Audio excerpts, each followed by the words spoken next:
Time, जिसे हम ऐसे समझते हैं जैसे ये कोई दी गई चीज़ है जो बहुत सीमित और लिमिटेड है, जिसका उपयोग और दुरुपयोग दोनों ही कंडीशंस में हम इसे वापस नहीं पा सकते, जिस कारण ये हमें हमेशा कम लगता है और इसे ज़्यादा पाने की हम लगातार इच्छा रखते हैं।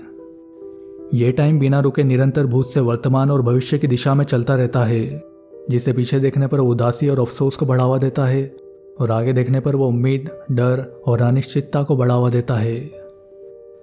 हम में से अधिकतर समय की एक अलग ही अवधारणा बना चुके हैं जो अनुभव से ज़्यादा कैलकुलेशन और गणनाओं पर आधारित है, जिसे हम घड़ियों और कैलेंडर से अनुमान लगाते आए हैं। वो घड़ियाँ जो इंसानों ने बनाई है पृथ्वी पर सूरज की रोशनी के एक चक्र के आधार पर, और वो कैलेंडर्स जो ग्रहों और तारों की चाल पर आधारित है पृथ्वी के नज़रिए से। कहने का मतलब यह है कि आपका ये घड़ियों और कैलेंडर वाला समय सिर्फ पृथ्वी के वातावरण तक ही सीमित है, क्योंकि स्पेस में जाने के बाद आपका ये दिन रात वाला कॉन्सेप्ट यहीं ख़त्म हो जाता है, साथ ही ये घड़ियाँ और कैलेंडर्स भी। भौतिकवादी लोग इस दुनिया को 3 डायमेंशंस में समझकर समय को 4th डायमेंशन में कंसिडर करते हैं, जिसमें न्यूटन मानते थे कि टाइम एब्सोल्यूट यानी इंडिपेंडेंट है, जो निरंतर एक कांस्टेंट रेट से चलता है, बाहरी चीज़ों से प्रभावित हुए बिना। वहीं आइंस्टाइन के अनुसार टाइम रिलेटिव है, जो स्पेस से जुड़कर एक इंटरकनेक्टेड स्पेस टाइम फैब्रिक बनाता है, जिसे ग्रेविटेशनल फील्ड और रिलेटिव वेलोसिटी प्रभावित करती है। आसान भाषा में कहें तो जब कोई ऑब्जेक्ट किसी दूसरे ऑब्जेक्ट की तुलना में ज़्यादा ग्रेविटी वाले इलाके में या ज़्यादा वेलोसिटी में ट्रेवल कर रहा हो, तब उस ऑब्जेक्ट के लिए वहाँ का समय तुलनात्मक रूप से धीरे होगा, जिसे टाइम डायलेशन कहते हैं। और इस कॉन्सेप्ट को इंटरस्टेलर मूवी ने भी यूज़ किया था, जिसमें ब्लैक होल के पास वाले ग्रह पर बिताया 1 घंटा पृथ्वी के लगभग 7 साल के बराबर बताया गया। पर यह सब भौतिकवादी परिभाषा देखने के बाद भी हमारी समस्या वहीं की वहीं है कि असलियत में समय क्या है। क्या इंसानों द्वारा परिभाषित ये समय वास्तविक रूप में भी वैसा ही है, या ये एक भ्रम है जो हमारी चेतना के अनुभव से जुड़ा हुआ है, जिसे हमने एक भौतिक रूप देकर खुद से अलग कर दिया है, खुद को इसमें बांधने के लिए, या कहें तो समय का गुलाम बनने के लिए। वास्तविक रूप में समय एक परसेप्शन या कहें तो एक अनुभूति और एहसास है जो हमारी चेतना की सोचने और अनुभव करने की प्रक्रिया का परिणाम है, जिसका कोई अलग अस्तित्व नहीं है, लेकिन हमारी चेतना के अस्तित्व की वजह से उसका अस्तित्व है।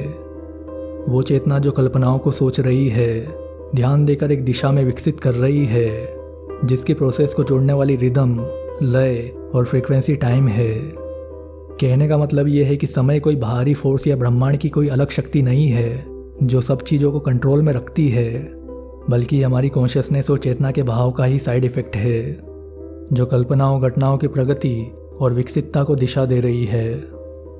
इसे एक फिल्म की तरह समझे, जिस तरह फिल्म की अलग अलग फ्रेम्स एक सीक्वेंस में बदलकर उसके चलने का इल्यूजन बनाती है, उसी तरह हमारी कॉन्शियसनेस भी कल्पनाओं की अलग अलग फ्रेम्स को प्रोजेक्ट कर रही है।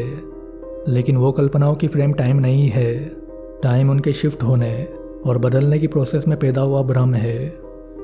इसे हम 3 कैटेगरी में बांटकर समझ सकते हैं। एक मटेरियल टाइम, जिसमें फिजिकल और बायोलॉजिकल साइकिल्स चलती है, जैसे दिन रात का होना, हमारा सोना उठना, उम्र का बढ़ना और बाकी सारी छोटी से छोटी और बड़ी से बड़ी प्रोसेस इसका हिस्सा है, जो उन मटेरियलिस्टिक रूल पर काम करती है जिन्हें सोर्स कॉन्शियसनेस यानी आपने अपनी कल्पनाओं को अस्तित्व देने के साथ बनाए थे, कि आप कल्पनाओं को कब तक अस्तित्व में रखना चाहते हैं और उन्हें कब तक अनुभव करना चाहते हैं, जो क्रिएशन, एग्जिस्टेंस और डिस्ट्रक्शन की साइकिल को फॉलो करता है। दूसरा है साइकोलॉजिकल यानी मनोवैज्ञानिक समय, जो ऑब्जर्वर की दिमागी प्रक्रिया और उसके ध्यान और भावनात्मक स्तर पर आधारित है, जो आप जानते ही हैं कैसे इमरजेंसी, तनाव और बोरियत वाली परिस्थितियों में समय का अनुभव धीरे हो जाता है। वहीं सकारात्मक मानसिकता, उत्सुकता और अनुभव विकसित करने वाली परिस्थितियां समय के अनुभव को तेज कर देती है। पर इस तरह के मनोवैज्ञानिक समय के बदलाव ज़्यादा समय तक नहीं रहते हैं। ये सिर्फ तब तक महसूस होते हैं जब तक आप उस परिस्थितियों में हो, या कहें तो उस वाइब्रेशन में हो। पर कुछ और भी है जो समय के अनुभव को सामूहिक रूप से प्रभावित करता है लंबे समय तक। वो है आपकी अवेयरनेस, या कहें तो चेतना की जागरूकता। जब आप इस फिजिकल रियलिटी को समझकर अपनी आत्मा की सेल्फ अवेयरनेस को एक्सपांड करने लगते हो, तब आप पहले से ज़्यादा इन्फॉर्मेशंस को अपने अंतर्मन से ऑब्जर्व कर प्रोसेस करने लग जाते हो। ये सेल्फ अवेयरनेस का फैलाव और वाइब्रेशन पृथ्वी की कलेक्टिव कॉन्शियसनेस की वाइब्रेशन में भी बदलाव करने लगता है, जो समय के परसेप्शन को सामूहिक रूप से तेज करने लगता है, जो आप देख ही रहे होंगे 2012 के बाद से, और 2019 के बाद से अब डबल स्पीड में हो चुका है। ये समय की तेजी हमें तब तक महसूस होगी जब तक उस जगह की सामूहिक चेतना विकसित होकर एक बैलेंस और बराबरी वाले वाइब्रेशन तक ना पहुंच जाए। तो समय कोई कांस्टेंट स्पीड से चलने वाली अनकंट्रोलेबल फोर्स नहीं है जिसे कैलकुलेट कर समझा जा सकता है। यह आपके अस्तित्व की जागरूकता का हिस्सा है। एक परसेप्शन और आइडिया है कल्पनाओं के बहाव के अनुभव का, वो अनुभव जिसकी स्पीड सबसे ज़्यादा आपकी कॉन्शियसनेस और पृथ्वी जैसे ग्रहों की कलेक्टिव वाइब्रेशन पर डिपेंड करती है, जो फिजिकली उन्हें ज़्यादा प्रभावित करता है, जो बर्थडे और कैलेंडर्स की तारीखों को बार बार अपने सबकॉन्शियस में दोहराते रहते हैं। लेकिन ये समय की परिभाषा मटेरियलिस्टिक माइंड और लोअर कॉन्शियसनेस स्टेट में सही समझ नहीं बनाती है, पर जैसे जैसे आपकी आत्मा अपनी सेल्फ अवेयरनेस को विकसित कर हायर वाइब्रेशन स्टेट में जाने लगती है, समय उसे एक इल्यूजन की तरह नजर आने लगता है जिस पर वो कंट्रोल लेने लगते हैं। और नॉन मटेरियलिस्टिक या कहें तो इथेरिक फॉर्म में समय का ये भौतिक अनुभव समाप्त हो जाता है। आसान शब्दों में कहें तो आपकी आत्मा समय से अप्रभावित रहती है।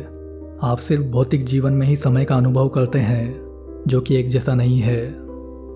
तो समय का ये नज़रिया देखना इसलिए ज़रूरी था क्योंकि आगे चलकर बहुत सारी चीज़ों को समझाने में आसानी करने वाला है। अगर आपने इस दुनिया के असली अस्तित्व को थोड़ा भी जानने और समझने की कोशिश की होगी तो आप ये जानते ही होंगे कि हमारी दुनिया एक फ्रीक्वेंसी वर्ल्ड है जिसमें हर चीज़ का कुछ ना कुछ फ्रीक्वेंसी पैटर्न होता है जिस पर वो वाइब्रेट होकर अपने एग्जिस्टेंस को प्रोजेक्ट करती है।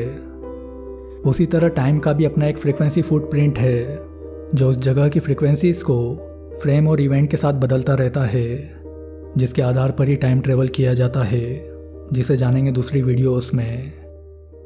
वीडियो अच्छी लगे तो लाइक और शेयर करें ताकि इन्फॉर्मेशन की विजिबिलिटी और लोगों तक बढ़ सके, और अपडेटेड कनेक्टेड रहने के लिए डिस्क्रिप्शन में दिए चैनल्स को सब्सक्राइब कर लें।